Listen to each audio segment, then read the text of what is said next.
think Vancouver that or something. I mean, my experience, vast as it is generally there's a sort of a compromise thing. People make suggestions, and some people are always, it's like any compromise situation. People have 6 things that they want changed, and they'll be willing to stick with 2 of them if they, and they'll give you, and there's always that on the go. It's always that process. I mean, I just did this film with the National Film Board, and it's the same thing. I mean, they're the producers, and so that they have a huge, they totally financed it, so naturally they have a big say. At the same time, they want to support the creative person, which would be me in this case, because it's my idea. I'm making the film, that's what they support. But then you get into the editing process, so I'd sit there in the editing, and there'd be 5 things I didn't like, and I'd be willing to give up, let them have 2, so I could get rid of 2 that I really didn't like. And I think it's the same way with casting of CBC or telefilm also. They all have sign-offs where basically, in order to get this amount of money, they will approve key crew, that's another thing, who's shooting it, who's directing.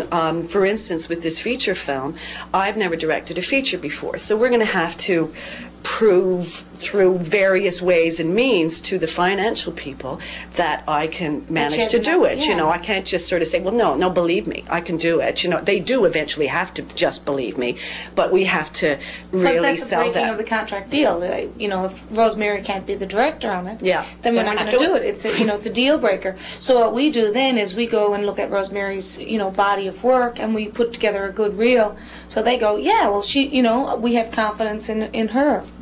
And the same way with a shooter, same way with, it's very, because it is their money, and you're taking their money, and if you don't have their money, the project's not going to happen. So you have to, work with them. I don't think you're constantly in a struggle. No, I don't think it's like that. I think that everybody, everyone negotiates in good faith, and we all want to get the best product out there. So, I don't have a problem with them saying, well, no, I don't like this person that you have. And then I'll say, no, but look at these 5 things. Why don't you like them? And then they sort of go, oh, they're not that bad, and I like them, So I think that everyone goes to the table with their own expectations, and then we all have to give a little.